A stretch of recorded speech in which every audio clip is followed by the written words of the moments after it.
وہ کیا ہے؟ قل لن یصیبنا الا ما کتب اللہ لنا. دیکھو کیا زبردست آیت ہے. صحابہ کو جب غزوہ احد میں شکست ہوئی ہے نا تو منافقین مذاق اڑانے لگے. دیکھا ہمارے مشوروں پر عمل نہیں ہوا, غلط مشورے ہوئے تھے, یہ ہوا تھا, اب ہو گئی نا شکست. تو صحابہ کو اللہ نے حکم دیا ان کو یہ کہو لن یصیبنا الا ما کتب اللہ لنا. ہمارے جو ساتھی شہید ہو گئے, ہمیں جو شکست ہو گئی, ہمیں جو زخم پہنچے, ہمیں وہی مصیبت پہنچی ہے جو ہمارے رب نے لکھی تھی.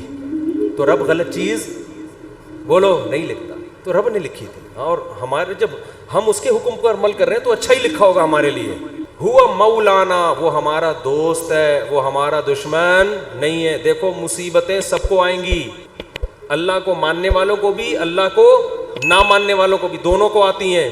ماننے والوں کے حق میں یہ مصیبت رحمت ہے, کیونکہ نبی نے فرمایا انا عند ظن عبدی بی. اللہ کہتے ہیں کہ جو بندہ میرے بارے میں جیسا گمان کرتا ہے میرا معاملہ اس کے ساتھ ویسا ہی. کافر یہ سمجھتا ہے کہ خدا نے جو مصیبت پہنچائی ہے وہ ٹینشن ہے. مسلمان کہتا ہے اللہ ہمارا دوست ہے, ہوا مولانا, وہ ہمارا دوست ہے, وہ ہمیں اگر کوئی مصیبت پہنچا رہا ہے تو ہماری خیر خواہی میں, ہماری برائی میں نہیں. تو یہ مصیبت آپ کے لیے کیا بنے گی؟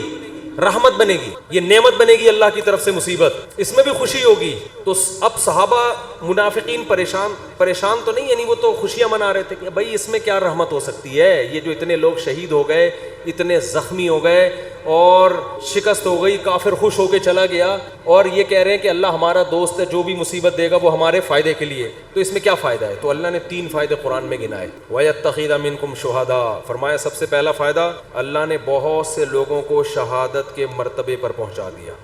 مرنا تو اب بھی تو سبھی دنیا سے چلے گئے نا, کوئی زندہ ہے ان میں سے؟ بھائی جو نہیں شہید ہوئے وہ بھی چلے گئے, جو منافق تھے جو باتیں کر رہے تھے وہ بھی قتل ہو گئے یا مر گئے. لیکن نام کس کا لیا جاتا ہے؟ غزوہ احد کے شہداء کا. حضرت حمزہ رضی اللہ تعالیٰ عنہ کی قبر مبارک پانی کے کنارے پر تھی. عمر بن عبدالعزیز کے دور میں کسی کو خواب آیا کہ وہ انہوں نے بتایا کہ پانی گزر رہا ہے اور میری میت کو یہاں سے نکالو. تو وہاں سے ان کی جب میت کو نکالا گیا تو بالکل تازہ خون بہہ رہا تھا. شہداء کا خون تو میں نے خود سونگا ہے, اور کچھ شہداء کے خون کی خوشبو تو میں نے اپنی ناک سے سونگھی ہے. 6 مہینے بعد بہت سے شہداء ہوتے ہیں ان کا جسم سلامت ہوتا ہے. یہ تو اللہ دنیا میں دکھا دیتا ہے. وہ میں نے بتایا تھا نا, ریڈ کراس والوں نے ایک وہ لگائی ہے کہ بعض لوگوں کی قبر خون سے خوشبو آتی ہے, بعض کی خون سے خوشبو نہیں آتی. یہ ریڈ کراس کی رپورٹ ہے, وہ ان کی آفیشیل ویب سائٹ پہ میں نے دیکھی تھی, وہ انہوں نے اڑا دی ہے وہاں سے. ٹھیک ہے نا, حالانکہ خود ان کی اپنی رپورٹ تھی, وہ وہاں سے انہوں نے کیا کر دیا, خبر ہی اڑا دی. اور ہمارے بہت سے ساتھیوں نے تو بہت سے کی سونگھی ہے, جن میں مفتی عتیق الرحمان شہید رحمۃ اللہ علیہ جو درس قرآن دیتے تھے. 6 مہینے بعد ان کی خبر کھلی ہے. 6 مہینے بعد بھی جسم سے خون بہہ رہا تھا, اور ان کا بیٹا میرا شاگرد ہے, اس نے مجھے بتایا کہ میں نے خود اپنی ناک سے خوشبو بھی سونگھی اور باڈی بھی 6 مہینے بعد بھی سلامت. تو یہ مقام مرنے کے بعد عام لوگوں کو ملتا ہے, بولتے کیوں نہیں؟ تو اللہ کہتے ہیں غزوہ احد میں اگر فتح ہوتی تو اتنے سارے لوگوں کو شہادت کا مرتبہ نہ ملتا. تو یہ بھی ایک فضیلت ہے, ہم تو آخرت کے لحاظ سے بھی سوچنا ہے. دوسرا اللہ نے کیا فرمایا, وَلِيُمَحِّصَ اللَّهُ مَا فِي قُلُوبِكُمْ, جب مشکلات آتی ہیں تو انسان نکھرتا ہے. ممی ڈیڈی والے بچوں کو آپ کبھی بڑا کام دنیا میں کرتے ہوئے نہیں دیکھے. دنیا میں آپ ممی ڈیڈی بچوں کو بڑا کام, دوسری شادی بھی نہیں کر سکتے, آہستہ سے آپس کی بات ہے, یہ ہماری آپس کی بات, اس کا بیان سے کوئی تعلق نہیں ہے. تو پہلی بھی نہیں کر سکتے, دوسری تو دور کی بات. امی سے پوچھتے ہیں امی کر لوں, مجھے بتا رہے ہوتے ہیں نا, امی کہ نہیں ابھی نہیں, تو کہہ رہے ہیں چلو کوئی بات. تو امی سے تو پوچھنا چاہیے, لیکن ایک عمر ہوتی ہے 40 سال تک سے پوچھ رہا ہے یار, تو 40 سال تو اب ہو گئی نا, اب امی سے پوچھے بغیر کر لو یار, اس عمر میں تھوڑی ہے. ویسے تو اماں ابا سے پوچھنا ہی چاہیے, کہاں کرنی ہے اس میں پوچھنا چاہیے, کرنی نہیں کرنی اس میں پوچھنے کی ضرورت, تو کرنی ہے, کہاں کرنی ہے یہ بتا دو آپ, یہ پوچھنا چاہیے. اچھا خیر, تو اللہ کہتے ہیں کہ یہ مشکلات دیکھو, دنیا میں جہاں بھی فورسز کو ٹریننگ دی جاتی ہے تو گدوں پہ نہیں دی جاتی, ایئر کنڈیشن کمروں میں, اور گدوں پہ سلا کے آرمی کو ٹریننگ نہیں دی جاتی کہ جی آپ نے کیڈٹ کالج میں گئے, سوری آپ نے جو ہے نا وہ کیڈٹ بھرتی ہو گئے, اب آپ کی 1 سال کی ٹریننگ ہے, آپ فوج میں گئے, جی کہاں ٹریننگ دی جائے گی, جی وہ فلاں مولٹی فارم کا گدا ذرا ایسا ہے اس پہ چوٹ نہیں لگتی, وہاں آپ کو ہم اچھل کود سکھائیں گے. ایسا ہوتا ہے, ان کو ٹریننگ دی جاتی ہے مشکلات جنگلوں میں. اور وہ جو ایس ایس ڈی کمانڈوز ہوتے ہیں, ایس ایس ڈی کمانڈوز سے ایک میں نے انٹرویو لیا کچھ دن پہلے, اتنی ٹف ٹریننگ, میرے ہوش اڑ گئے یار. میں نے کہا انسان ہو یار, کیا ہوتا ہوں, 30-35 آدمی رہ گئے تھے, پتہ نہیں کتنے ہزار گئے تھے اس میں ٹریننگ میں. تو بہت ٹف ٹریننگ ہوتی ہے, لیکن وہ ٹف ٹریننگ کے بعد لائف بن جاتی ہے, پھر کوئی کام ان کو ٹف لگتا نہیں. اس نے مجھے بتایا کہ ایس ایس جی ٹریننگ میں اتنی ٹف ٹریننگ ہوتی ہے, جنگلوں میں چھوڑ چھوڑ دیتے ہیں بغیر پانی کے, بغیر خوراک کے, اور اس ٹف ٹریننگ میں بہت سے لوگ بھاگتے, جو بھاگنے چاہتا ہے اس کو بھاگنے دیتے ہیں. یہ زبردستی والا کام نہیں ہے, بھاگتے بھاگتے تھوڑے سے لوگ آخر میں رہ جاتے ہیں. تو ٹف ٹریننگ کا فائدہ کیا ہوتا ہے, لائف آپ کی بن جاتی, پھر کوئی کام آپ کو ٹف لگتا نہیں, آپ چل سکتے ہو, آپ دوڑ سکتے ہو, پھر بہت اچھی زندگی گزرتی ہے, آپ ہنسی خوشی زندگی. جیسے پاکستانی جب باہر جاتا ہے تو سویڈن اور آسٹریلیا جیسے ملک میں ان کو ٹینشن نہیں ملتی تو وہ پاگل ہونے لگتے ہیں. اتنی ٹینشنیں دیکھی ہوتی ہیں, وہاں جا کے گوگل پہ ٹینشن لکھ کے تلاش کر رہے ہوتے ہیں, بھائی کہیں سے کوئی ٹینشن ملے تو ہمیں سوڑا, جتنی بجلی استعمال کر رہے ہو اتنا بل آ رہا ہے. اور حکومت بے روزگاروں کو بھی الاؤنس دے رہی ہے. ہسپتال میں جاؤ, اتنے خوبصورت ہسپتال, میں نے تھائی لینڈ کا ہاسپٹل دیکھا بھائی, اتنا خوبصورت, گدے مدے, ابھی اتنا, گھر میں آدمی کو وہ سہولت نہیں مل رہی ہوتی, تو اتنا کوئی ٹینشن ہی نہیں ملے گی تو بعض دفعہ آدمی عادی ہو جاتا ہے نا ٹینشنوں کا. دوسری شادی والا تو ایسے ملکوں میں رہ ہی نہیں سکتا, حقیقت بتا رہا ہوں آپ کو.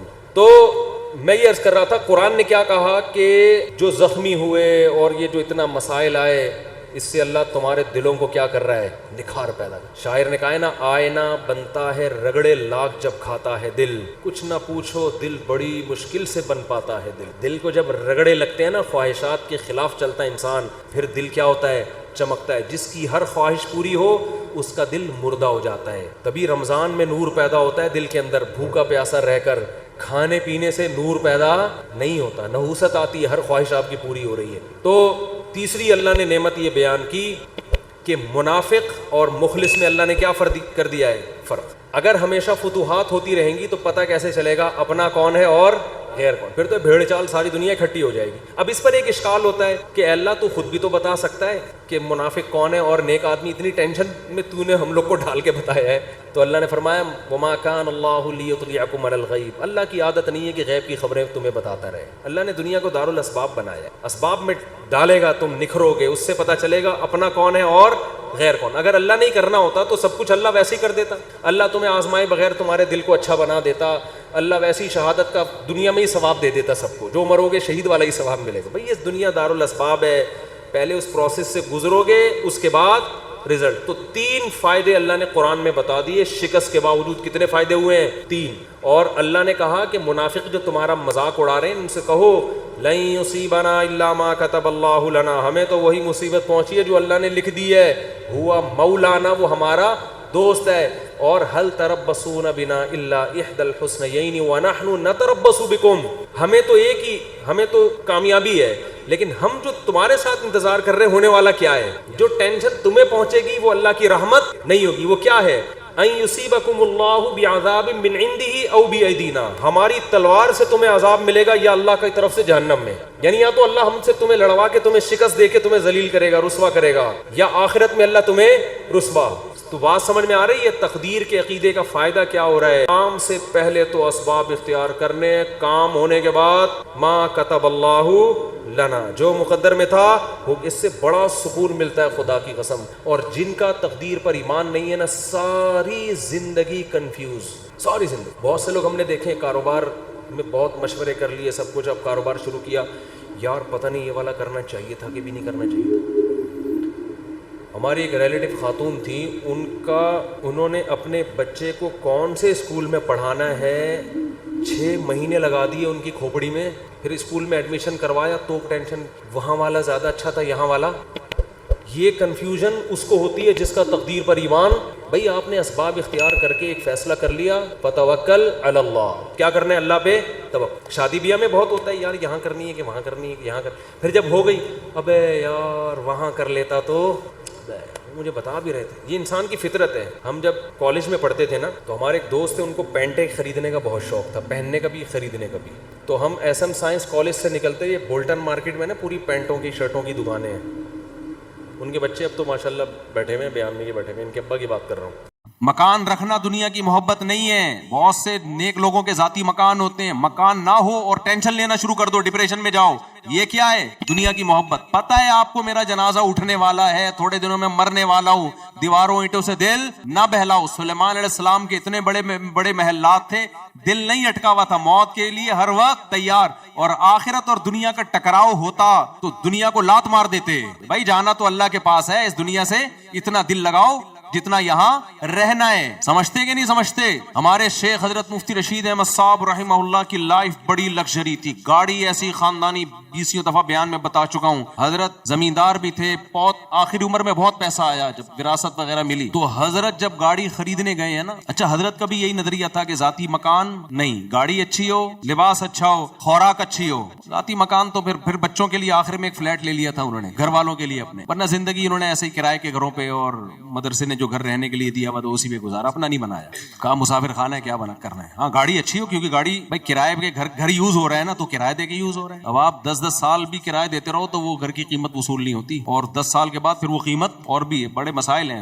اضافی پیسہ کسی کو اللہ نے دیا تو بنا لے, میں منع نہیں کرتا, میں منع کروں گا بھی تو آپ کون سا باز آؤ گے. شریعت میں جائز بھی ہے, اگر بہت پیسہ ہے تو ٹھیک ہے, لیکن اپنے خرچوں کو روک روک کے توڑ کے گھر بنانا, یہ دنیا کی محبت. تو گھر اگر ہے آپ کے پاس اضافی پیسہ ہے ٹھیک ہے, نہیں ہے ٹینشن لے رہے ہو, ٹینشن لینا اس کی علامت ہے کہ آپ کے دل میں دنیا کی محبت ہے, کیونکہ آپ کو آم کھانے سے مطلب نہیں ہے, آپ کو پیڑ گننے سے مطلب ہے. حالانکہ رہائش کا انتظام, اگر رہائش کا انتظام ہی نہیں ہو رہا پھر یہ ٹینشن صحیح ہے. اسی لیے تو ہم کہتے ہیں نا مورگیج پہ گھر لینا جائز نہیں. بعض لوگوں نے فتویٰ دے دیا ضرورت ہے بھائی اس لیے جائز ہے. ہم کہتے ہیں ذاتی گھر ہونا ضرورت نہیں ہے, گھر ہونا ضرورت ہے, اس کا ذاتی ہونا ضرورت نہیں ہے. تو سلیمان علیہ السلام کو اللہ نے کیسی لگژری لائف دی ہے بھائی, لیکن دل میں دنیا کی محبت نہیں. تو دنیا چھننے کا غم جو ہوتا ہے نا, یہ ہے دنیا کی محبت. تو حضرت مفتی رشید احمد صاحب جو ہمارے شیخ تھے, ان کے ساتھ کیا ہوا, جب اللہ نے ان کو پیسہ دیا تو انہوں نے کہا میں اچھی گاڑی رکھوں گا. پیسہ ہو پھر بھی نہ اچھی گاڑی ہو, نہ اچھی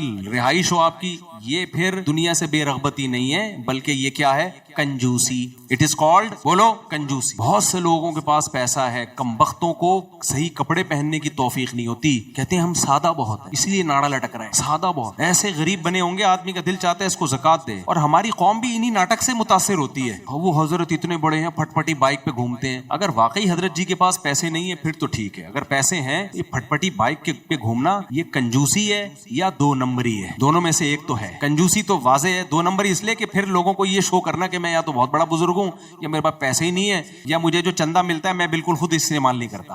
بعض ٹرسٹ میں بھی ایسا ہوتا ہے کہ وہ ایسے وہ بنے ہوئے ہوں گے ایسے سادے, جیسے لگتا ہے کہ بیچارے کو کبھی کھانے کو روٹی نہیں ملی, تاکہ لوگ سمجھیں صرف غریبوں کا خیال ہے, اپنا تو بیچارے کو خیال ہے ہی نہیں. ناٹک ہے میرے بھائی, تو پہن لے یار, اچھے کپڑے پہن لے, ہم تجھے لا کے دے دیتے ہیں. ان کمبختوں کو دو پھر بھی نہیں پہنتے یار. اگر میرے پاس پھٹے ہوئے کپڑے ہوں, کپڑے خریدنے کے پیسے نہیں ہیں, کوئی مرید ہدیے میں لا کے دے دے, مفتی صاحب جب بھی آؤ پھٹے ہوئے کپڑے پہنے ہوئے ہوتے ہیں, یہ میری طرف سے کرتا شلوار گفٹ, پھر بھی اگر میں نہیں پہن رہا, اس کا مطلب گڑبڑ ہے کہ نہیں ہے, اس کا مطلب گیٹ اپ کو کیش کرایا جا رہا ہے. سمجھتے ہو کہ نہیں سمجھتے؟ تو نارمل لائف گزارا کرو, اللہ نے پیسہ دیا ہے تو پیسے والے نظر آؤ, نہیں دیا غربت کو انجوائے کرو. اور یہ ہمارے نبی کی حدیث ہے. یہ ٹاپک بہت دفعہ ہو چکا ہے لیکن بہت اہم ٹاپک ہے, اس لیے بار بار بیان کرنا پڑتا ہے. نبی صلی اللہ علیہ وسلم نے ایک صحابی کو دیکھا, یا ان کے جو ہے نا پراگندہ بال اور لباس بھی بالکل ایسے غربت جھلک رہی تھی لباس سے. آپ نے فرمایا کہ اللہ نے تمہیں اتنا پیسہ نہیں دیا جس سے تم اپنا حلیہ ٹھیک کرو. فرمایا کہ ہاں ہے میرے پاس پیسہ. آپ نے فرمایا ان اللہ یحب ان یرا اثر نعمتہ علی عبدہ, اللہ چاہتے ہیں جب اللہ نے کسی کو نعمت دی ہو تو وہ نعمت کے اثرات اس کے لباس اور پوشاک سے نظر آنے چاہیے. حدیث کا مفہوم, سواری سے پتہ چلے بھائی پیسے والا آدمی ہے, گھر سے پتہ چلے بھائی بولو پیسے والا آدمی. اور ایک صاحب ہیں چندہ خور ہیں, ویسے تو بہت سارے صاحب ہیں لیکن جن کی بات کر رہا ہوں وہ ایک صاحب ہیں. ہمارے ایک ریلیٹیو ان کو چندہ بندہ بہت دیا کرتے تھے کہ بہت غریب ہے بہت غریب ہے. میں ان سے کہتا تھا یہ غریب نہیں ہے, یہ گھننا ہے. یہ غریب نہیں ہے, یہ کیا ہے, گھننا. گھننا سمجھتے ہو, ایسے بنا ہوا ہے یوں بالکل جیسے, یہ بہت بڑی فلم ہے, یہ انگلش فلم ہے 3 گھنٹے کی گانوں کے ساتھ. سمجھ میں آ رہی بات؟ یہ ہم نے گلشن اقبال میں کسی سے سنا تھا, میں نے کہا اس کا کیا مطلب, کہہ رہے انگلش فلم 2 گھنٹے کی ہوتی, 3 کی ہوتی ہے, اور اس میں گانے نہیں ہوتے. تو یہ انگلش فلم ہے 3 گھنٹے کی ہے اور گانوں کی, بہت بڑی فلم کی بھی فلم ہے. تو اچانک ایک دن وہ صاحب ان کے گھر چلے گئے بیل بجا کے, تو پتا چلا ان کی تو بیگم بھی جاب کرتی ہے, اتنی ارننگ بیگم سے, ان کی اپنی تنخواہ کیا ہے وہ معلومات نہیں, اچھی خاصی تنخواہ, اور گھر ایسا رکھا ہوا ہے تاکہ کوئی آئے نا گھر میں تو لگے کہ بیچارے واقعی کیا ہیں, غریب, چندہ اور دے کے جائے. تو یہ اس کو سادگی کہہ سکتے ہیں؟ بولو. اب کوئی ان سے کہے یار تمہارے گھر کا حال دیکھو, چٹائیاں ڈالی ہوئی ہیں تم نے کھجور کی, اور ایک موڑا سمجھتے ہیں پنجاب میں ایک موڑا ہوتا ہے نا, وہ پہلے کھجور کی اس کا بنتا تھا کرسی ٹائپ کی چیز, ایک موڑا رکھا ہوا ہے, کوئی ڈھنگ کے صوفے رکھ لو. کہ ہمارے نبی صلی اللہ علیہ وسلم کی زندگی انتہائی سادہ تھی تو میں بھی سادگی کو کیا کر رہا ہوں, ترجیح. تو یہ دلیل ٹھیک ہوگی؟ کم وقت تو اپنا گیٹ اپ کو کیش کرا رہا ہے, نارمل جیسے ہو ویسے جیسے نظر آؤ. سوال پیدا ہوتا ہے پھر نبی صلی اللہ علیہ وسلم کے گھر میں کھجور کی چھال کیوں تھی, آپ کے گھر میں صرف ایک پیالہ کیوں تھا؟ بھائی اس کی وجہ یہ تھی کہ نبی صلی اللہ علیہ وسلم حقیقت میں مسکین تھے, حقیقت میں مسکین تھے. آپ نے غربت میں زندگی گزاری ہے, جو حقیقت میں مسکین ہو, غربت میں ہو, اس کے لیے تو ٹھیک ہے بھائی. کیوں نبی کیوں مسکین تھے؟ نبی کے پاس پیسہ صبح آیا تو شام تک گھر میں رکھا نہیں, سارا صدقہ کر دیا. کسی میں اتنا ظرف اگر ہے کہ وہ صاحب جو چندہ لے لے کے زمینیں بنا رہے ہیں اور اپنا گھر کیا رکھا ہوا ہے غریبوں والا, اصل گھر کہیں اور ہوگا, کسی علاقے میں ہوگا اصل جو اوریجنل سچی مچی والا, یا ان سے زمینوں پہ زمینیں خریدی جا رہی ہوں گی. تو نبی صلی اللہ علیہ وسلم تو صبح پیسہ آیا شام تک رکھا ہی نہیں. اتنا ظرف آج کسی میں ہے؟ بھائی صبح آیا تو شام سے پہلے سارا صدقہ, یہ بھی نہیں دیکھا کہ افطاری کے لیے بھی کچھ ہے کہ نہیں ہے. اتنا ظرف اگر کسی میں ہے تو سبحان اللہ بھائی. آج کل مارکیٹ میں ایسا ظرف کیا چل رہا ہے, شارٹ. اتنا توکل کس میں ہے؟ جو خطیب اور وائز بیان کرنے والا اس میں نہیں ہے, تو سننے والوں میں کہاں سے آئے گا؟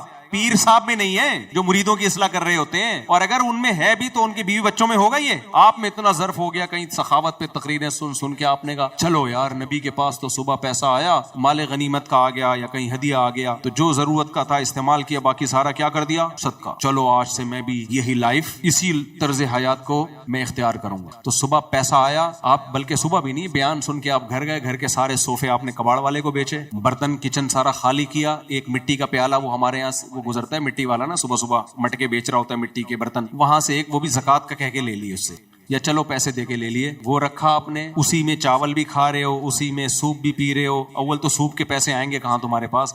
کھجوریں اور پانی پہ گزارا ہوتا تھا, کبھی گوشت آ گیا کہیں سے ہدیہ, تو اسی پہ گزارا اور سب ختم. تو سب سے پہلے بیوی کیس فائل کرے گی کورٹ میں خلا کا, سمجھتے ہو؟ بچے مارکیٹ سے کیا ہو جائیں گے؟ شارٹ. بولیں گے ابا یہ لائف اسٹائل آپ کو مبارک. چور بنیں گے, ڈاکو بنیں گے وہ. تو آپ چلے تھے بہت اونچے مقام کے لیے, اور کیا بن رہے ہیں بچے آپ کے؟ چور ڈاکو. کہ یار ابا نے تو کسی کام کا چھوڑا نہیں ہے, اب یہی فی الحال ہے کہ بندوق لیتے ہیں. اور نبی صلی اللہ علیہ وسلم کی ازواج نے بھی تو وہ توکل کیا ہے. امہات المومنین کی حالت کیا تھی اس غربت میں؟ دیکھو حدیث میں آتا ہے نبی صلی اللہ علیہ وسلم گھر آئے, امی عائشہ سے پوچھا کچھ کھانے کو ہے؟ میں بار بار اس حدیث پہ تبصرہ کرتا ہوں, ہم جب گھر میں آتے ہیں تو یہ نہیں پوچھتے کہ کچھ کھانے کو ہے, ہم کہتے ہیں کیا کھانے کو ہے. کچھ تو ہوگا, ہماری مرضی کا ہے یا نہیں ہے؟ دال ہے, گوشت ہے, کھچڑی ہے, دال چاول ہے, مچھلی ہے, کیا ہے؟ دال ہے تو تھوڑا سا ناک منہ چڑھا دیتے ہیں. تو نبی جب گھر میں آتے تھے پوچھتے تھے کچھ کھانے کو ہے؟ امی عائشہ نے فرمایا یا رسول اللہ کہیں سے کچھ ہدیہ آیا تھا, سارا صدقہ کر دیا, اتنا سا بچا ہے, یہ بچا ہے. آپ بتاؤ میں اور آپ ہوتے میٹر گھومتا نہیں گھومتا ہمارا ہے؟ بھائی میرا تو ظرف نہیں ہے, حقیقت بتاؤں, میں بھوک میں گھر جاؤں اور گھر میں غربت کی یہ حالت چل رہی ہو کہ دیکھیں کچھ ہے تو کھا لیں گے, نہیں ہے تو صبر کریں گے, بھوکے رہیں گے رات تک یا صبح تک, اللہ نے جب دے دیا تو ٹھیک ہے, نہیں تو روزے کی نیت کر لیں گے. کیا خیال ہے؟ تو مجھے بتاؤ, میں گھر جاؤں, بھوک لگ رہی ہو اور غربت کا عالم ہو, ریوو آپ کے تانوں سے بیزار ہو کے میں نے بیچ دی, صحیح ہے نا, سارے جو بھی اللہ نے کچھ گنجائش دی ہے وہ سب میں نے آپ کے کہنے پہ آ کے آگ لگا دی. نہیں جی, لوگ کہتے ہیں نبی والی زندگی, کیونکہ مفتی صاحب نے بیان کیا دنیا کی محبت بالکل بھی نہیں ہونی چاہیے. اب میں گھر گیا, پنکھا چل نہیں رہا کیونکہ بجلی کے بل دیا نہیں جا رہا, بچوں کو اسکولوں سے نکال لیا, بچے بھی آپ کو پتا ہے سمجھ رہے ہیں نا, یعنی کوانٹٹی کے لحاظ سے کیا خیال ہے, سب کو نکال لیا. اب میں اس سچویشن میں گھر گیا, بچے بھوک سے بلک رہے ہیں, ابا سارا زور پیدا کرنے پہ لگا دیا. اسلام میں صرف پیدا کرنے کے فضائل ہیں کیا ابا؟ بچوں کے لیے کھلانے اور کمانے کے فضائل نہیں ہیں؟ کیا خیال ہے؟ سارا زور آدھا اسلام فالو کیا. ابا اتنے میں کہیں سے کوئی اڑوس پڑوس والے کوئی نہاری بھیج دیں یا کوئی سرید بنا کے بھیج دیں کہ یار مفتی صاحب کے گھر میں سنا ہے بڑے فاقے چل رہے ہیں, اللہ نہ کرے یعنی فاقے چل رہے ہیں, تو چلو یار ایسے اللہ کا فضل ہے, ہمارے اڑوس پڑوس کو اللہ نے بڑا نوازا ہے. اس طرح کی رپورٹ اب تک ملی نہیں ہے مجھے. خیر بھیج دیا. اب مجھے ایک امید ہوئی, تھوڑی سی خوشبو آئی, یار میں بھی بھوک سے بلک رہا ہوں, بچے بھی بلک رہے ہیں. اور میں گھر آیا اور بیگم نے کہا وہ میں نے دوسرے پڑوسیوں کو ہدیہ بھیج دیا تھا, 2 بوٹیاں بچی ہیں. تو میرا تو ظرف نہیں ہے میرے بھائی, میں بیگم سے بولوں گا اب تیری بھی صرف 2 بوٹیاں ہی بچیں گی. کیا خیال ہے؟ یا تو میری 2 بوٹیاں بچیں گی یا تیری. ایسا ہوگا کہ نہیں ہوگا؟ بھائی اتنے نیک ہم نہیں ہیں, بتا کے ہیں کہ نہیں ہم نیک ہیں, لہٰذا ان چیزوں کی ہم سے توقع نہ رکھو. ہم نارمل آپ کی طرح کے انسان ہیں, جتنا شریعت نے کہا بس اس حدود کا خیال کرتے ہیں. کیا خیال ہے؟ تو بہت زیادہ کی امیدیں مت لگاؤ, اس کے سائیڈ افیکٹ بہت ہیں, اگر کر بھی لیں گے تو فائدہ نہیں ہے, نقصان زیادہ ہے. نہ ہماری وہ صحتیں ہیں میرے بھائی. آپ کا کیا خیال ہے ہم اتنے فاقوں میں گزارا کر سکتے ہیں جو نبی نے کیا؟ تو جمعے کا بیان, تب تک 2 پراٹھے ہمارے پیٹ میں نہ اتنے ہم سے تو بیان نہیں ہوتا. جس دن میں جمعے کو روزہ رکھ لوں تو بیان سے پتہ چل مجھے خود ہوتا ہے کہ آج بیان نہیں ہو رہا مجھ سے. تو ہمارے تو پیٹ میں 2 انڈے 2 پراٹھے دھڑام سے گریں گے, ڈبل روٹی پہ ہمارا گزارا نہیں ہے. پراٹھے کا بھاری نوالا صبح پیٹ میں گرے, آواز آئے گرنے کی, پراٹھا ہے, نقصان دہ ہے, کھانا نہیں, لیکن بہرحال اس کا بھاری نوالا. ہم چائنیز کی طرح نہیں ہے. چائنیز کے کھانے ہم جیپنیز کے ہم نے دیکھے, آدمی کہتا ہے اللہ بس دشمنوں کو ہی کھلائے یہ کھانا. یہاں سے تھوڑے سے گھاس پھوس کھا لی, یہاں سے مچھلی فش کے ایک بوائل فش کا ایک پیس, یہاں سے ان کے عجیب سے کھانے ہوتے ہیں, ایک پیس فش کا وہ بھی ایک اور آدھا, اس کو بھی 2 ٹکڑے کرتے ہیں, آدھا تم کھاؤ آدھا میں. بہت ہی نپی تلی سی ڈائٹ ان کی. ہم تو میرے بھائی جب تک پیٹ میں روٹی کا بھاری نوالا نہ گرے, صحت کے لیے نقصان دہ ہوگا, میں صحت کی بات نہیں کر رہا, میں اپنی عادت کی بات کر رہا ہوں. وہ پوچھیں ڈاکٹروں سے کیا کھانا چاہیے. جب تک بھاری بھرکم, ہمارے ایک پٹھان دوست KPK سے آئے جامع الرشید میں, تو اجتماع چل رہا تھا, ان کو دوپہر بھی چاول, رات بھی چاول, دوپہر بھی چاول, رات بھی چاول. ان کا 2 دن کے بعد میٹر گھوم گیا. میرا شاگرد بھی تھا, وہ کہتا ہے استاد جی پٹھان ہے, ہم کو اتنا موٹا روٹی کا نوالا جب تک نہیں ملے گا نا ہمیں تسلی نہیں ہوگی. روٹی کا بھاری بھرکم, مجھے چپاتی بھی نہیں چاہیے. یہ جو آپ لوگ کے گھروں میں چپاتی بنتی ہے نا, یہ نہیں, روٹی کا بھاری بھرکم نوالا چاہیے, نوالا بھاری بھرکم. تو مدرسے والوں سے بولو ہم کو روٹی دو روٹی, تو اس کے الفاظ ہیں کہ روٹی کا بھاری نوالا پیٹ میں اترے گا تو لگے گا کہ پٹھان کے پیٹ میں کچھ گیا ہے. کہہ رہے یہ چاولوں سے یہ گائے بکری کو کھلاؤ, مرغیوں کو کھلاؤ. میں نے جا کے پیغام پہنچایا, میں نے کہا بھائی KPK کے طلبہ کہہ رہے ہیں روٹی کے بغیر ہمارا گزارا نہیں ہے. پھر شکر ہے انہوں نے روٹی شروع کی.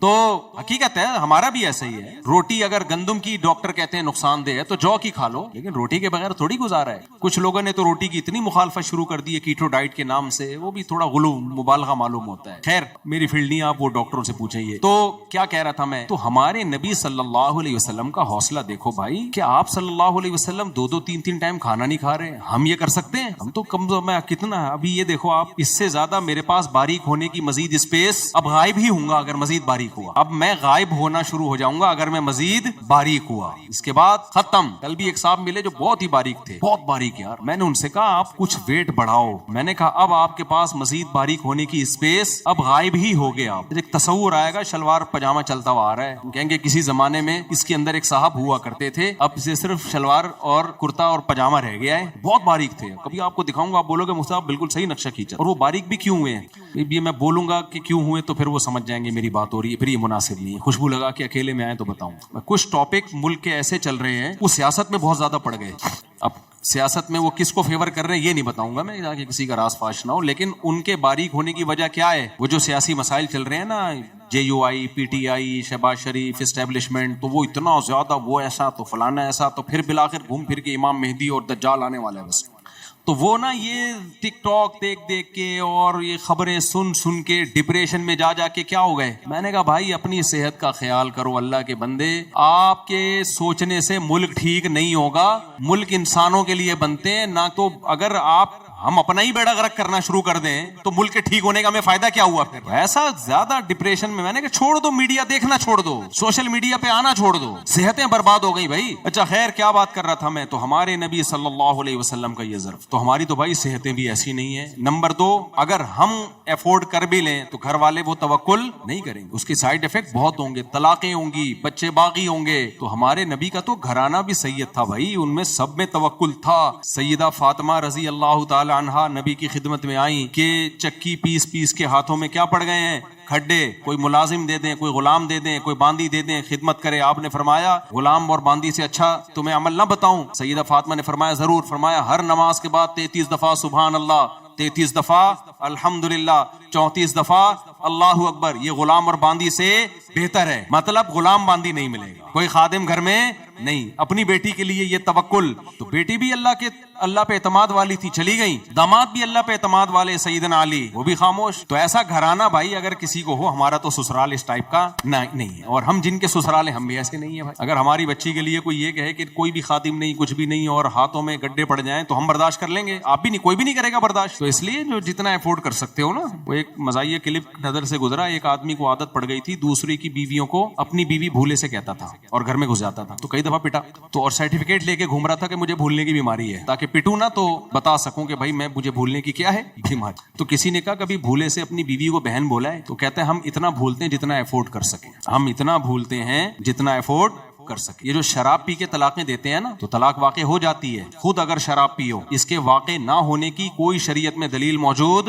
نہیں ہے. جبری طلاق بھی واقع ہو جاتی ہے. اچھا, جب میں نے جبری طلاق کی بات کی نا کہ زبان سے 2 جبری طلاق تو واقع ہو جاتی ہے, تو کچھ لوگ کیا کرتے ہیں, جو میرے پورے دلائل نہیں آدھے دلائل دے کے اس پہ ری ایکشن ریکارڈ کروا دیتے ہیں مختلف قسم کی سرکاروں سے. یہ خیانت ہے. آپ جو دلیل دے رہے ہو اس کا میرے کلپ میں جواب موجود ہے. میں نے کہا نا جبری طلاق, کیونکہ طلاق کا تعلق زبان سے ہے, زبان سے. بعض لوگوں نے کہا کہ جب کفریہ جملہ ہم جبر میں زبان سے کہتے ہیں, کوئی ہمیں موت کی دھمکی دے رہا ہو تو کفریہ جملہ زبان سے نکالنے سے طلاق نہیں ہوتی. تو گن پوائنٹ پہ کفریہ جملہ زبان سے نکالنے سے انسان کافر نہیں ہوتا, تو طلاق تو کافر ہونے سے ہلکی چیز ہے نا بھائی. کوئی گن پوائنٹ پہ آپ سے کفریہ جملہ نکلوائے تو اسلام کہتا ہے آپ کافر نہیں ہوگے, کیونکہ جان بچانے کے لیے آپ نے زبان سے جملہ کفریہ کہا ہے. بعض لوگ کہتے ہیں کہ جب کافر نہیں ہوتا جبرن, تو طلاق تو کفر سے کم درجے کی چیز ہے, تو جبرن وہ طلاق کیسے واقع ہو جاتی ہے. اس کا میں نے تفصیل سے جواب دیا ایک ایک چیز کا. تو جواب دینے والوں نے کہا کہ مفتی صاحب غلط قیاس کر رہے ہیں. بھائی صاحب قیاس تو آپ کر رہے ہو, آپ کفر پہ قیاس کر رہے ہو طلاق کو. یعنی ایک مینٹیلٹی دیکھو, جو قیاس کر رہا ہے وہ ہمیں کہہ رہا ہے کہ ہم قیاس کر رہے ہیں, حالانکہ ہم قیاس تھوڑی کر رہے ہیں, ہم تو قیاس کی نفی کر رہے ہیں. یہاں قیاس بنتا نہیں ہے. کفر کا تعلق دل سے ہے. جب زبان سے گن پوائنٹ پہ انسان کلمہ کفر کہہ رہا ہے تو دل سے راضی نہیں ہے, لہذا کافر نہیں ہوگا, کیونکہ کفر کا تعلق کس سے ہے, دل. زبان تو ایک عکاسی کرتی ہے, جبکہ طلاق کا تعلق دل سے نہیں ہے. کس سے ہے, زبان سے ہے. اور اس کی حدیث میں دلیل ہے, ثلاث جدہن جد وہزلہن جد. نبی نے فرمایا 3 چیزوں میں مذاق بھی حقیقت, حقیقت بھی حقیقت. تو مذاق میں جب انسان طلاق دے رہا ہوتا ہے دل سے دے رہا ہوتا ہے, تو علت اس کی یہی ہے مذاق میں طلاق دینے کی کہ دل سے راضی نہیں ہوتا. تو ہم کہتے ہیں کہ جبر میں بھی یہی ہے, دل سے راضی نہیں ہے لیکن زبان سے ورڈنگ کر رہا ہے, لہذا ڈیورس واقع ہو جائے گی. اب ایک سوال یہ پیدا ہوتا ہے, تو قیاس آپ کر رہے ہو بھائی, ہم تھوڑی کر رہے ہیں. آپ کفر پہ قیاس کر رہے ہو, جو بالکل الگ چیز ہے. قیاس خود کر رہے ہوتے ہیں اور ہمیں کہہ رہے ہوتے ہیں کہ ہم قیاس کر رہے ہیں. ہم تو قیاس نہیں کر رہے, ہم تو حدیث پیش کر رہے ہیں. اور وہ والی حدیث, ایک صحابیہ جو تھی اپنے شوہر کے سینے پہ سوار ہو کے چھورا رکھ دیا اور کہنے لگی کہ طلاق دو, انہوں نے دے دی ڈیورس. تو جب نبی کے پاس یہ کیس آیا, آپ نے فرمایا لا قیلولۃ فی الطلاق, طلاق میں ریورس گیئر نہیں ہے. اب یہ کہتے ہیں اس حدیث کی سند ضعیف ہے.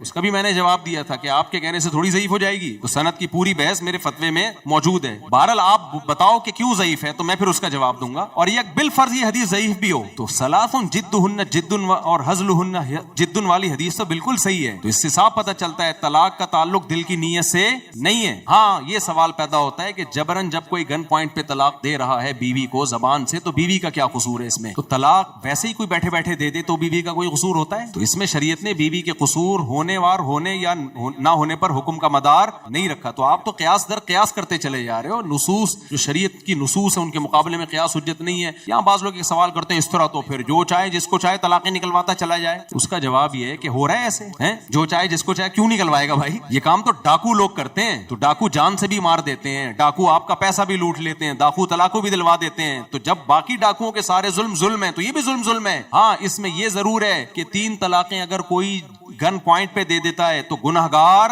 نہیں ہوگا. شریعت میں جبرن جو کام کروائے جاتے ہیں نا, ان میں آخرت کے لحاظ سے گناہ معاف ہوتا ہے, دنیا کے حکام جاری ہوتے ہیں. آپ کے گن پوائنٹ رکھا کہ سامنے والے کو قتل کر دو, آپ کے لیے قتل حلال ہے؟ بولو. اگر آپ مار دو گے تو دیت دینی پڑے گی آپ کو. یہ نہیں کہہ سکتے میں مجبور تھا. دنیاوی حکم دیت کیا ہے وہ بہرحال جاری ہوگا. اور یہاں تو آخرت کا حکم بھی ہوگا کہ پھر بھی قتل حلال نہیں ہے آپ کے لیے. آپ بھوک سے مر رہے تھے یا کسی نے گن پوائنٹ پہ آپ سے کہا کہ فلاں سے روٹی چھین کے کھا لو, ایک روٹی مجھے تو ایک خود کھاؤ. آپ خود کھائیں گے روٹی, گناہگار نہیں ہوں گے کیونکہ گن پوائنٹ پہ ہو رہا ہے. جان بچانا پہلے فرض ہے, چوری ہلکا جرم ہے, شریعت کہتی ہے جان بچاؤ, لیکن اس روٹی کی قیمت آپ کو بہرحال دینی پڑے گی. شریعت آپ کو معذور نہیں سمجھے گی. تو طلاق بھی اگر کوئی 3 طلاقیں گن پوائنٹ پہ دے دے, طلاق بہرحال واقع ہو جائے گی, لیکن آپ گناہگار نہیں ہوں گے. اور مہر کی ادائیگی بھی اس ڈاکو سے لی جائے گی, اور ڈاکو کو سزا ملے گی, اور اتنی سخت سزا ملے گی کہ اگر ڈاکو کے بارے میں یہ پتہ چل جائے کہ یہ اس طرح کے کام کرتا ہے یا آئندہ بھی خطرہ ہے تو حکومت قتل کر دے گی اس کو.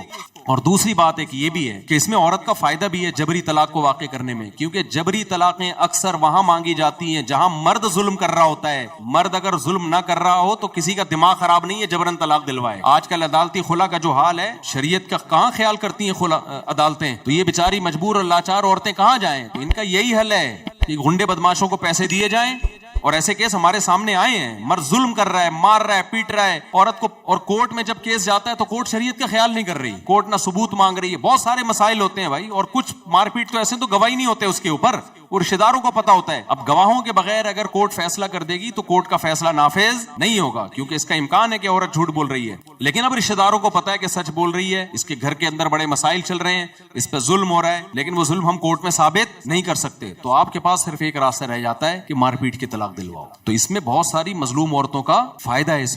اس کا صحیح استعمال زیادہ ہے, غلط استعمال نہ ہونے کے برابر ہے. میرے پاس زندگی میں صرف ایک کیس آیا جبری طلاق کا, کہ ڈاکوؤں نے گن پوائنٹ پہ کسی سے طلاق دلوائی, 3 طلاقیں. صرف ایک کیس آیا پوری زندگی. ہم تو مفتی ہیں نا, یعنی مسائل بتاتے ہیں بیسیوں, لیکن درجنوں کیس ایسے آئے ہیں جہاں زبردستی طلاق نکلوائی گئی کیونکہ شوہر عورت پہ ظلم کر رہا تھا. خاص طور پر جب نکاح نامے کے ڈاکومنٹس ہی نہ بنے ہوں تو عدالت خلا کا کیس لے گی نہیں. وہاں کیا کرو گے آپ؟ کتنے کیسز ہوتے ہیں, شادی ہو گئی, نکاح نامہ شوہر نے اپنے پاس رکھ لیا. اب شوہر نے جب نکاح نامہ چھپا کے اپنے پاس رکھ لیا بیوی کا بھی, تو بیوی پہ ظلم ہو رہا ہے, بیوی کورٹ میں جائے گی تو کورٹ تو کہے گی نکاح نامہ لاؤ, نکاح نامہ عورت کے پاس ہے ہی نہیں. بہت ساری صورتیں ہوتی ہیں. گاؤں دیہاتوں میں تو ابھی بھی نکاح کی رجسٹریشن ہوتی نہیں ہے, ان کا تو کورٹ سنتی نہیں ہے ان کو. ایسی صورت میں بھائی فقہ حنفی میں حل ہے, اور کسی کے پاس, اور یہ فقہ حنفی کا یہ مسئلہ قرآن و سنت کے عین موافق ہے. ایسی صورت میں یہی ہے کہ چترول لگاؤ اور زبان سے طلاق نکلواؤ, جان چھڑواؤ اس کی. اور ہم نے چترول سے بھی دیکھے ہیں واقعات کہ ظلم کر رہا ہے, نہیں چھوڑ رہا تو تیرا باپ بھی چھوڑے گا. صحیح ہے نا. ابھی ریسنٹلی 4 دن پہ پرانا واقعہ ہے کہ ایک خاتون سے شادی ہوئی, لڑکی ڈاکٹر تھی, بہت ایجوکیٹڈ تھی, دھوکے سے شادی کر لی. اب 2 بچے پیدا کر کے لڑکی کو چھوڑا ہوا ہے, نہ خرچہ دے رہا ہے, نہ نان نفقہ دے رہا ہے. اتنے بڑے مسائل کھڑے ہو گئے تو پکڑائی میں بھی نہیں آ رہا, نکاح نامہ بھی غائب کیا ہوا ہے. تو پھر یہی ہوا کہ کچھ لوگوں نے رابطہ کیا کچھ لوگوں سے, وہ کچھ لوگوں کا میں تھوڑی نام بتاؤں گا. تو اس بندے کو بلایا گیا, اس کو الحمدللہ اس کے اگلے پچھلے گناہ معاف کیے گئے اور اس سے طلاق نکلوائی, اس لڑکی کی جان چھوٹی. تو خیر کہاں سے کہاں بات چلی گئی. تو تبھی ہم کہتے ہیں خوشبو لگا کے آیا کرو, فیس بک اور یوٹیوب پہ کلپ بازی چھوڑ دو, یا تو ہمیں خوشبو لگا کے آنے دو یا آپ خوشبو لگا کے آ جاؤ. تو سامنے بیٹھ کے بات ہوتی ہے تو پھر مزہ آتا ہے. ایسے نہیں ہوتا کلپ بازیوں سے. یہاں سے ہم آپ ادھورا کلپ چلا کے ریئیکشن ریکارڈ کروا دیتے ہو, لوگ سمجھتے ہیں ماشاءاللہ بھائی ویل ڈن. کیا جواب دیا بھائی صاحب؟ جواب نہیں دیا ہے, ٹھیک ہے, ڈرامے بازی کی ہے. اور قیاس آپ کر رہے ہو, آپ کے پاس کوئی حدیث نہیں ہے. تو خیر میں کیا بات کر رہا تھا. تو اسی طرح شراب جب کوئی پیتا ہے تو کہتے ہیں ہمارا دماغ کام نہیں کر رہا تھا. کم وقت تیرا دماغ کام نہیں کر رہا تھا تو ماں کو طلاقیں دیتا ہے نا, بہن کو طلاقیں دیتا. شراب پینا بھی شریعت میں قابل معافی نہیں ہے. یہ لوگ یورپ سے متاثر ہیں. شراب پی کے اگر کوئی کسی بندے کو قتل کر دے تو شرابی کو قصاصاً قتل کیا جائے گا. حالانکہ قتل تو ذرا سے, قصاص ذرا سے شبہ سے ساقط ہو جاتا ہے, لیکن یہاں شریعت کہتی ہے قاتل کو قتل کیا جائے گا. قاتل اگر یہ کہتا ہے نا میرا دماغ کام نہیں کر رہا تھا, تو شریعت قاتل کی اس بات کو ویلیو نہیں دیتی. کیوں؟ اسلام کہتا ہے تیرا دماغ شراب پینے کے بعد کام نہیں کر رہا تھا نا, پینے سے پہلے تو کام کر رہا تھا, کہ پینے کے بعد کچھ بھی ہو سکتا ہے. تو جب قتل معاف نہیں ہے تو طلاق کیسے معاف ہو گئی؟ طلاق قتل سے کم درجے کی چیز ہے. یہاں بھی امام حنیفہ کا موقف بہت جاندار شاندار ہے کہ قتل معاف نہیں ہے تو بیوی کو طلاق دینا کہاں سے معاف ہو گیا؟ اگر خود شراب پی ہے اور طلاق دے دی تو واقع ہو جائے گی. کیونکہ یہ کہنا کہ بالکل دماغ کام نہیں کر رہا تھا, یہ غلط ہے. شرابیوں کمبختوں کا اتنا دماغ کام کر رہا ہوتا ہے کہ بہن کو طلاق دینی ہے, ماں کو دینی بھی, ہمیشہ کمبخت بیوی کو ہی دیں گے طلاق, کسی اجنبی کو نہیں دیں گے. جا کے سمجھتے ہو کہ نہیں سمجھتے؟ اس لیے واقع ہو جاتی ہے. اور خواتین جب کہتی ہیں نا, روتی بھی آتی ہے, میرے شوہر نے تو پی رکھی تھی تو مجھے ڈیورس دے دی, تو میں تو ہائے میرے بچے, ہائے میں یہ ہو گیا. ہم کہتے ہیں ہو گئی, کہہ رہے میرا کیا قصور ہے, پی اس نے تھی, سزا ہم کو مل رہی ہے. تو ہم جواب میں کہتے ہیں آپ کو سزا نہیں مل رہی, آپ کو شریعت فیور دے رہی ہے. جو کمبخت نشہ کر کے 3 طلاقیں دے سکتا ہے وہ بیوی کو 3 گولیاں بھی مار سکتا ہے. جان سستے میں چھوٹ گئی آپ کی. کل وہ چاقو بھی مار سکتا تھا, بچوں کا گلا دے. شراب پی کے دیکھتے نہیں کیا یورپ امریکہ میں جہاں قانون کی اتنی بالادستی ہے, پورے ناپا جاتا ہے. ہم جو وہاں کسی یورپ کے کنٹری میں تھے, گاڑی جیسی رکی ایک بندہ آ گیا نا, ناپنے کوئی آلہ لے کے. خیر ہمیں داڑیاں ٹوپیوں میں دیکھا چلا گیا. میں نے کہا یہ کیا ہے؟ کہہ رہے ہیں یہ لوگ دیکھتے ہیں کہ زیادہ تو نہیں پیوی. تو کہہ رہا ہے اس کو جب شکل سے اندازہ ہو گیا پینے والی پارٹی لگ نہیں رہی ہے تو نکل لیا. کہہ رہی ہمیں سہولت ہے کہ ہمیں عام طور پہ جو مسلمانوں کو نہیں دیکھا جاتا, ورنہ گوروں کو چیک کرتے ہیں. تو اتنی چیکنگ کے بعد بھی ایسے خطرناک حادثات ہوتے ہیں پینے کے بعد کہ آپ کی سوچ. تو اس لیے میں ان سے کہتا ہوں پی کے دے دی نا, یہ اچھا ہو گیا, جان چھوڑ گئی, کہیں اور شادی کرو. ورنہ کل 3 چاقو مار دیتا. ایسے واقعات ہیں. اپنے کزن کو گولی مار دی شراب پی کے, دشمنیاں چلی ہیں, جیل میں چلے گئے, عمر قید کی سزا ہو گئی, بہت مسائل ہیں. تو شراب کوئی ہلکا جرم ہے کیا؟ کچھ بھی ہو سکتا ہے بھائی پینے کے بعد. تو خیر ہم جلدی سے بات کو سمیٹ کے ختم کریں. اس لیے اپنے بچوں کو خدا کے لیے انسان کا بچہ بناؤ, مولاناؤں سے ملاؤ ان کو. تمہارے پاس تبلیغی جماعت کے علاوہ اور علماء کے بیانات کے علاوہ اپنے بچوں کو ٹھیک کرنے کے لیے کوئی اور آپشن بولو نہیں ہے. ہماری یونیورسٹیوں کے پاس اتنی پاورفل موٹیویشن نہیں ہے کہ آپ کے بچے سے شراب چھڑوا دیں. شرابی بنا تو سکتے ہیں, وہ چھڑوا نہیں سکتے. کتنے نیک شریف شرفا بچے یونیورسٹیوں میں گئے, چرس پینا شروع کر دی, انہوں نے سگریٹ پینا شروع کر دی. تعلیم کے ہم خلاف نہیں ہیں, بار بار ہم بتاتے ہیں, ماحول کے خلاف ہیں. تو اس لیے آپ صبح و شام مفتی تقی صاحب ایسے تو تبلیغی جماعت والے ایسے, مولانا طارق جمیل صاحب ایسے, وہ گاڑیوں میں گھوم رہے ہیں, مفتی تقی صاحب نے گورنر کی حمایت کر دی, یہ وہ لفافہ لے رہے ہیں, یہ کر رہے ہیں, معاذ اللہ. تو آخر میں جب تمہارا بچہ بیڑے گا نا, تم بولے گے کسی مولوی صاحب کے پاس بٹھاؤ. اس میں نے بہت دیکھے ہیں. ہماری عمر 50 ہونے والی ہے, بس تقریباً ہو ہی سمجھیں گئی ہے, تھوڑے سے دن رہ گئے 50 کا ہو جاؤں گا میں. تو کیا خیال ہے 50 سال میں مریخ پہ ہم نے ٹائم گزارا ہے یا چاند پہ زندگی گزری ہماری؟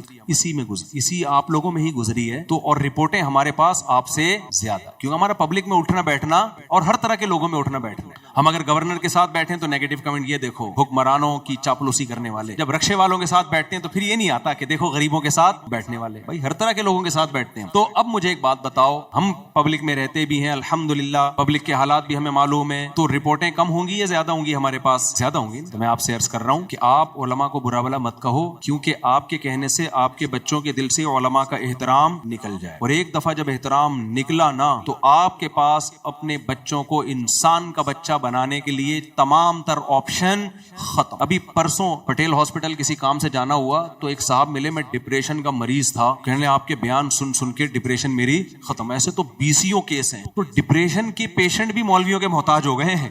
ایسے تو بہت ہیں. ویڈیو ایک پڑی ہوئی ابھی میرے پاس, وہ کسی نے انگلینڈ سے بھیجی کہ میں گولیاں کھا رہا تھا, میری ڈپریشن چھوٹ گئی. اور ایک صاحب نے کہا میں پتہ نہیں 5 سال سے علاج کر رہا تھا ڈاکٹر سے, میری وہ میڈیسن ساری چھوٹ گئی. تو کیا لطیفوں سے چھوٹ گئی ہے؟ لطیفوں سے چھوٹنی ہوتی تو بھائی بڑے بڑے کامیڈین پڑے ہوئے ہیں یوٹیوب پہ, آپ دیکھ لو جا کے. یہ جو علماء بات کرتے ہیں نا دنیا سے دل نہ لگاؤ, دنیا رہنے کی جگہ نہیں ہے, اصل کیا ہے بھائی؟ آخرت, نماز, روزہ, سخاوت, ان چیزوں سے ڈپریشن بھی ختم ہوتی ہے.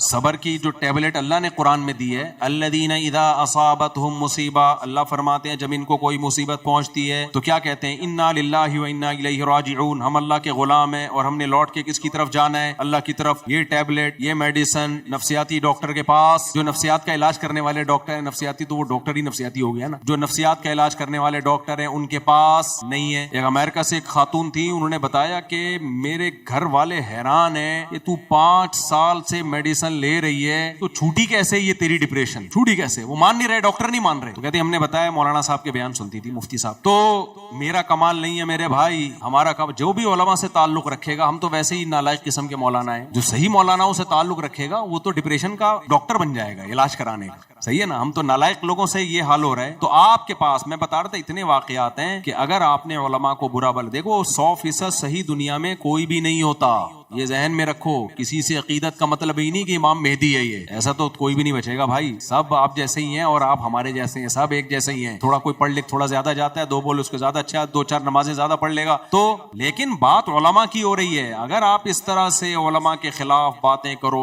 کرو گے, نتیجہ کیا نکلے گا کہ آپ کی جب اولادیں جوان ہونا شروع ہوں گی نا, پھر آپ پچھتاؤ گے. یورپ امریکہ سے زیادہ ماڈرن سوسائٹی کوئی ہو نہیں سکتی. وہاں جو ماڈرن لوگ ہیں اپنے بچوں کو مدرسے میں داخل کراتے ہیں, ٹوپیاں پہناتے ہیں, چاہتے ہیں کہ ہم ایسے علاقے میں جا کے رہیں جہاں نیک لوگ رہتے ہیں, ٹوپیوں والے, داڑھیوں والے, تاکہ ہمارا بچہ شراب کباب سے بچے, گرل فرینڈ سے بچے, ہماری روایات برقرار رہیں. وہ انتہائی درجے کے ماڈرن لوگ, وہ وہاں پر ماڈرنزم سے متاثر نہیں ہو رہے, اور آپ یہاں ان کو فالو کرنا شروع کر رہے ہو, غیر مسلموں کو. یہ بڑے گھاٹے کا سودا. ڈونلڈ ٹرمپ کا بیان آیا کہ فیملی سسٹم کو میں کیا کروں گا؟ بحال کروں گا, مضبوط کروں گا. بیان ہے نا ڈونلڈ ٹرمپ کا. تو ہمارے لبرل سیکولر لوگوں کے منہ پہ تھپڑ ہے. ابے وہ لوگ چاہ رہے ہیں اپنے خاندانی نظام کو واپس لے کر آئیں, وہ گرل فرینڈ بوائے فرینڈ کے سسٹم سے بیزار آ گئے ہیں. اور ہمارے والے کیا کر رہے ہیں؟ Actually education. یہ مولوی لوگ ہیں, بچی کی شادی ودی بچوں میں لگا دی. ایکچولی کیا ہے؟ پہلے ایجوکیشن, پہلے کچھ پڑھ تو لو. میں کہتا ہوں پڑھو بھائی, کس نے منع کیا؟ لیکن آپ کے پاس ایک ایج ہے, یا تو ہم ہمیشہ کے لیے دنیا میں آئے ہوتے نا, تو میں نے اب تک ایک شادی بھی نہ کی ہوتی, میں پڑھ ہی رہا ہوتا. ابھی مجھے پتا تھا جب میں بالغ ہوا, جوان ہوا, کہ بھائی ہمارے پاس ٹائم کیا ہے, تھوڑا ہے, مقابلہ بہت سخت ہے.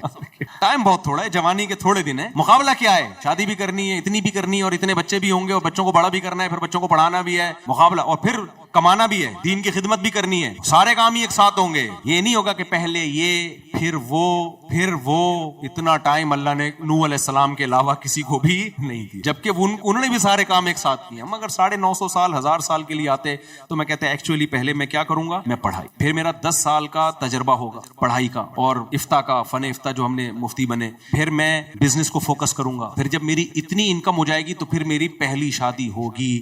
لیکن اس میں اتنا ٹائم، پھر میرا ذاتی مکان ہوگا، کیا خیال ہے؟ اس کے بعد جا کے پروگرام ویسے ہی ختم ہو جائے. پھر وہی ہے کہ جب دانت تھے بادام کھانے کے لیے تو بادام خریدنے کے پیسے نہیں تھے، جب بادام خریدنے کے پیسے آ گئے تو بادام کھانے کے لیے منہ میں دانت. کیا یہ مثال عورتوں پہ بھی فٹ آتی ہے اور آدمیوں پہ بھی فٹ. تو ڈونلڈ ٹرمپ نے کہا ہے کہ ہم فیملی سسٹم کو چاہ رہے ہیں کہ، تو بھائی وہ لوگ پچھتا رہے ہیں، وہ آ رہے ہیں اس طرف، لیکن اب ان کے ہاتھ سے معاملہ نکل چکا ہے. ہمارے ہاتھ سے معاملہ بھی نکلا نہیں ہے، ہمارے لبرل بھی انہی کے دم ہلا رہے ہیں انہی کی طرف جا کے.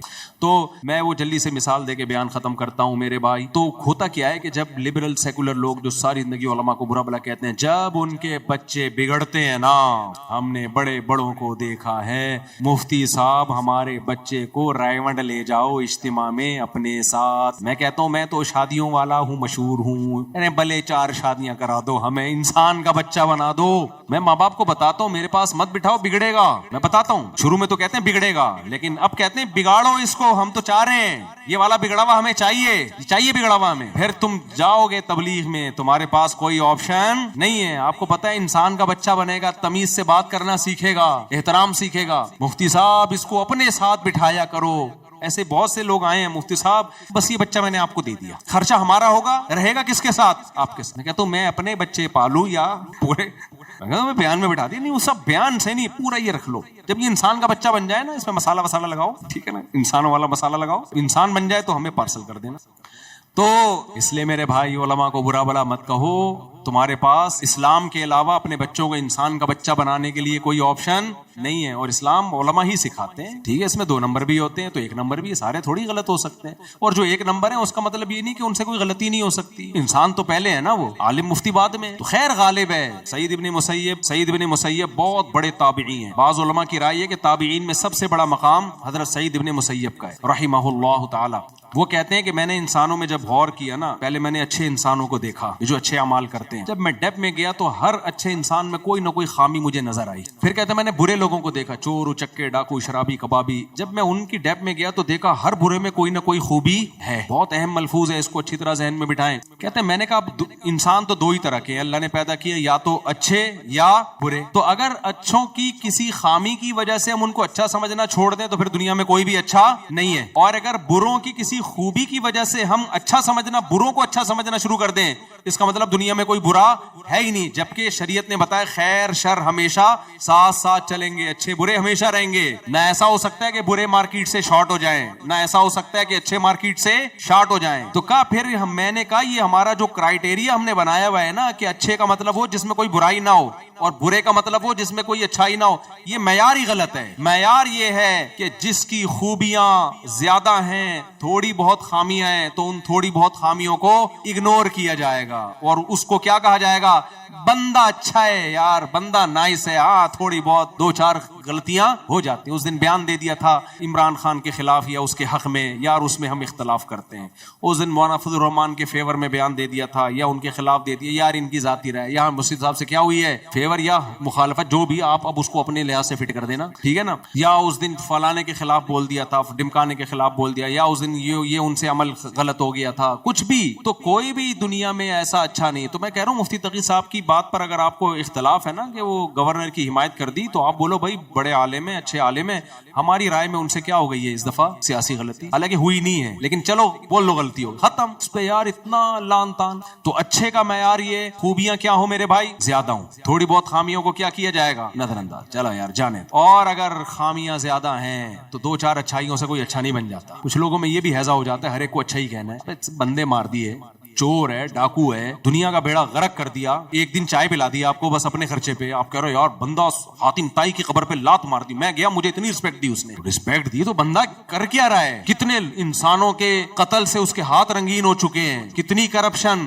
کتنے لوگوں کا پیسہ ہڑپ کر گیا. 2-4 اچھائیوں سے کوئی اچھا نہیں ہو جاتا. ایسے تو شاید شیطان میں بھی ایک کوئی آپ کو کوالٹی مل جائے، مستقل مزاجی، یہ شیطان کی کوالٹی ہے. اب تک ڈٹا ہوا ہے کہ نہیں توبہ کروں گا میں. غلط جگہ مستقل مزاجی استعمال ہو رہی ہے، لیکن یہی اچھی جگہ ہوتی. اگر یہ شیطان میں جو مستقل مزاجی ہے اچھی جگہ ہوتی, کامیاب ہو جاتا کہ نہیں ہو جاتا. میں شیطان کی تعریف نہیں کر رہا, شیطان شیطان ہی ہے, میرا شیطان سے کوئی لینا دینا نہیں ہے. جہنم میں جائے گا, جہنم میں ہی جلے گا, اور جو شیطان کو فالو کرے گا وہ بھی کہاں جائے گا, جہنم میں. کیونکہ ایسا نہ ہو یہ کلپ نکال کے لوگ کہیں کہ مفتی صاحب نے شیطان کو کہہ دیا کہ اس میں بھی کچھ خوبیاں پائی جاتی ہیں. تو یہ معیار بناؤ زندگی گزارنے.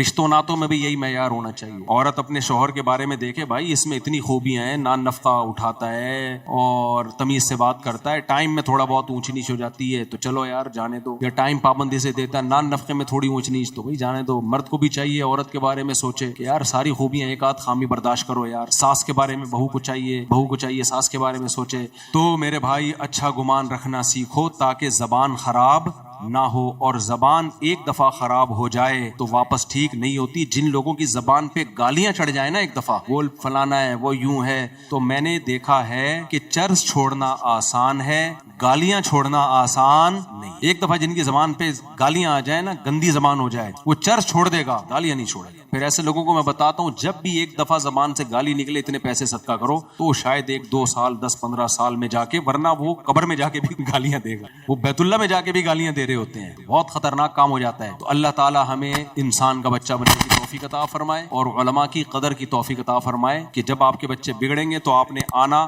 تبلیغ والوں کے پاس اور علماء کے پاس. وما علینا